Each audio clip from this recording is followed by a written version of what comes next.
大概率应该是我这辈子最后一次参加 5.0V8 新车的试驾活动了。我这位兄弟比我更珍惜这次活动，因为他买了一辆这车啊，打算回去慢慢使。可能是我这个汽车生涯里面最后一台 V8 的燃油新车了。对，订阅够多啊！来吧，它真的是打动我。哪是打动你？说，我跟你说啊，这个车就是在广州车展，在那个上海进博会的时候，拉开那一瞬间，我就觉得，就我看到了22岁的自己，那个时候在一台6代野马面前，我没有能力去买它。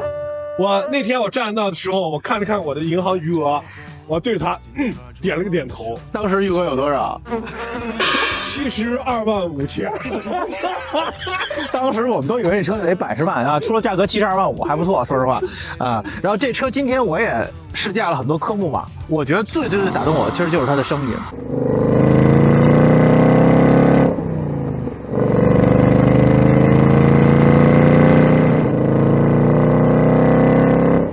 这就值50万。现在说实话，4秒多的加速并不是什么快车，有的是4秒多的电车啊，随便花个20万就搞定了。但是它所带给你这些东西，而且福特到现在，我觉得发展到今天，他已经知道汽车的乐趣是什么了。它的很多功能根本就在正常汽车不应该存在，但是它为了乐趣它存在。白哥，我觉得说一点我是特别认同的。福特其实在做这种纯家用车的方面，我觉得是比较弱的。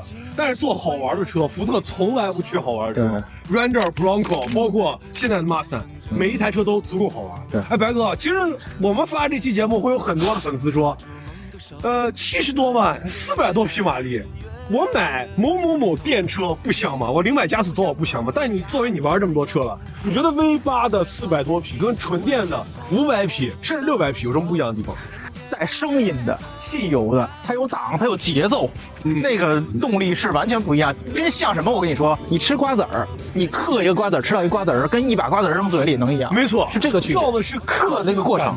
白哥其实说一点是声啊，而我自己开完 V8， 包括我以前开507、开其他的 V8 的时候，我很喜欢打车的时候那种发动机震动的那种酥麻的感觉。每一个档位，发动机给你传来的反馈，让你觉得车有生命。就这种感觉，我爱它这种感觉。而且这个车其实你看它的声音是可以遥控的，对，而且有好几档都可以调，而且它的这个它居然设计了一个叫什么锁定前轮热胎功能啊 ，Line Lock 就是线索，就说白了能让你在它的帮助下烧胎，按了这个功能之后，前轮锁死，后轮使劲烧，你看地下烧的这些印儿。我觉得这个都是他搞清楚了汽车的爽点在哪儿，包括它的这个电子手刹，它可以帮你漂移，对，帮你漂移的手刹，这都是，就他闹明白了汽车乐趣是这些东西。白哥，我觉得就是现在呢，世界上的车企呢，主要在做2个方向，一个方向是让你越来越轻松的去开一台车，比如说现在的智驾，各种的 FSD， 然后 NOA， 让你不参与一个车的驾驶。而福特在做的事就是 Darkhouse 给我的是让我更多的去参与它，让你去感受它，把100年来汽车好玩的这些点都放大出来，专门为它设计功能，让你烧胎，让你飘，让你玩，对，让你听声。你觉得我们俩之前买那台 BRZ 有什么遗憾？没声音。加了 DPF 的 DBRZ 完全没有声音，没有声音，有操控，而且它的动力呢不足够让我们有那么强的肾上腺素。不一样，乐趣不一样。BRZ 是正是因为它的动力不够那么大，所以你可以爽玩，你怎么玩也不会出圈啊。对，你可以怎么玩都可以。就这台车让我开的时候还是有点敬畏和害怕的。我喜欢这种，在这种临界点的探索，就是在危险的边缘疯狂试探的感觉，这个Darkhouse会给我这种感觉。但 BRZ 呢，就会让我觉得我油门踩到底，它也不会把我怎么样那种感觉。来坐进车里边看看啊。说实话，这个内饰吧，现在都是这种大连屏嘛。对，如果你站在这角度，挺俗的，挺俗的啊。但是呢，我坐在这么一车里，有点透过现在看到过去的感觉。什么感觉？我觉得这有点像普桑。就是你说老的60、70年代野马不也是一大方仪表台里边，就只不过没有屏幕而已。对，就你坐这车里，你就会透过它看到不一样的东西。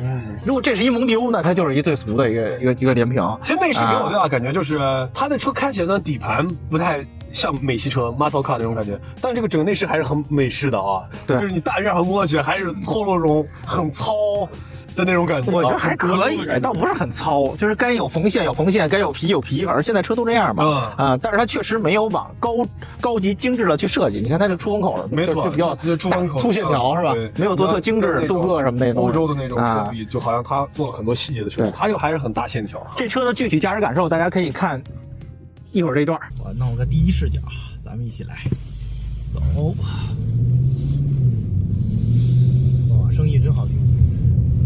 车车头很凌厉，啊，很快。过弯，飘着点过，好爽啊这一下。然后就回来了啊。对，还有一圈。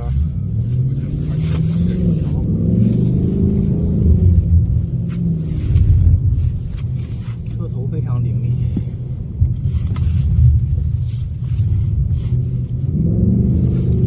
太好玩了，可以飘着过。它的悬架也挺软的，其实过了减速坎并不会觉得那种生硬的颠，对，隔绝感其实还挺好。然后我觉得作为一个偏 GT 的跑车来讲，其实野马是比较舒适的。看它座椅多厚实，很软，你的坐姿不会像那些超跑什么的那腰断了那种感觉。其实之前他在发布会的时候是一个 recover 座椅，那个时候我还比较担心的，那个座椅我看上去很硬啊。但是量产版以后换了这个大座椅以后，我觉得这个很好，因为我其实绝大多数时间还是在代步，对吧？这个车其实很适合平时跑个长途啊，巡航一下啊，在美国洲际公路之间来回穿梭，中国也是一样，对吧？非常啊，是一非常舒服，还能让你爽这么一车，有一定的实用性，视野看起来也还比较通透，还可以，没有像我之前开过比这老2代的谢尔比 GT500，那真是坐车里什么都看不见，跟大坑一样，就是你根本不敢拐弯啊那样的。这车其实还可以，视线很好。今天的时间特别有限，我就这么几分钟，所以我带着这位准车主啊，哎对。他扬言这车明年能值85万，同志们，但是得限量啊！得限量。我觉得这车如果能值85万，就一种可能，我也买了一辆，他85万明年给我收了。今天时间非常有限，反正来了也试了，感受给大家集中输出了一通等他提了车吧，想了解这车的朋友我们再详细给大家拍。到时候我请大家漂移，从评论区里面抽粉丝，请大家来漂移。他说的说的，大家听好了啊。